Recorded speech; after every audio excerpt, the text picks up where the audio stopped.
And in fact, we're going to carry on that theme as we turn to the newspapers. Catherine Viette is with us here on set to talk about them today. President François Hollande, he's given an exclusive interview, hasn't he, where he really is taking on the unions in this interview.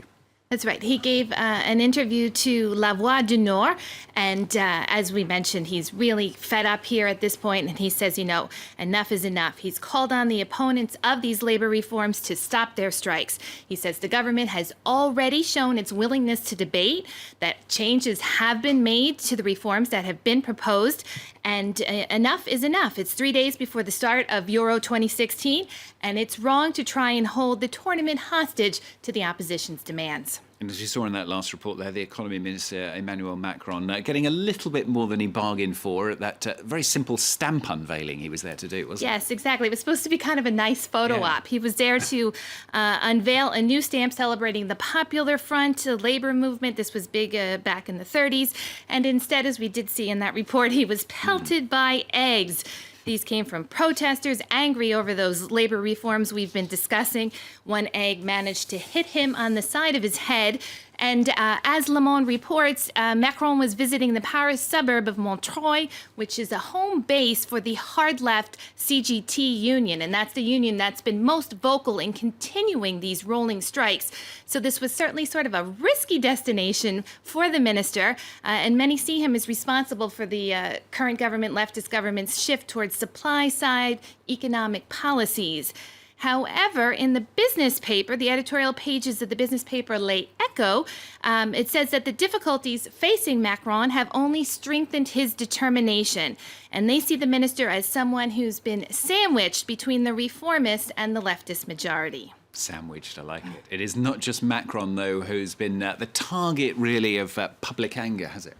Yes. Le Parisien is reporting that some official trips are now being announced at the last minute, kind of surprise trips here, probably to avoid that egg-throwing welcome that greeted Macron. And the paper asks, will the government have to resort to barricading itself away? And again, in a reference to the unwelcome greeting there, says that the ministers are now becoming obliged to walk on eggshells. And it's not just the labour reforms either that are stirring up anger here in France, is it? Right. There's another bill that's being debated. It's known as the Sapin Tues law, and that's named for the French Finance Minister Michel Sapin, also known as the Transparency Law. It's part of measures to crack down on corruption, try to modernize the economy. And as Le Figaro reports, the debate opened in the National Assembly, and for some, it's being seen as a way for Hollande's administration to try and redeem itself a bit with those members of the party who've been sort of torn apart over the debates on the labor law.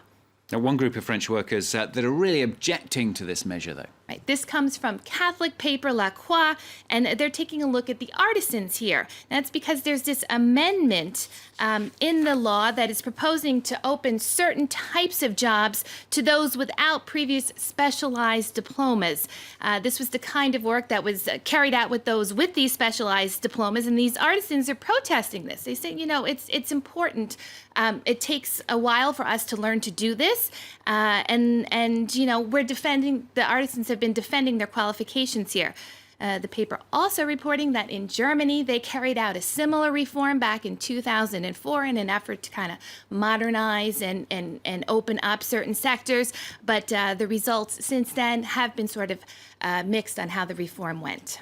And finally, it almost feels like you're summing up all the rest of the news that you've had in the press review here today, Catherine, because the French press is also weighing in the US presidential race here. Right. That's come now with the news that we've been reporting that Hillary Clinton has clinched the Democratic nomination. She had superdelegates pledged over the weekend. So even though primaries are today in the States, she still is over the magic number that she needs. So French paper Libération is reporting, though, that Clinton, even though she's clinched the nomination, she remains under fire from critics, most notably Donald Trump. That would be her Republican opponent, and also supporters of her rival Bernie Sanders. They're not quite ready yet to get behind Clinton as the presumptive nominee.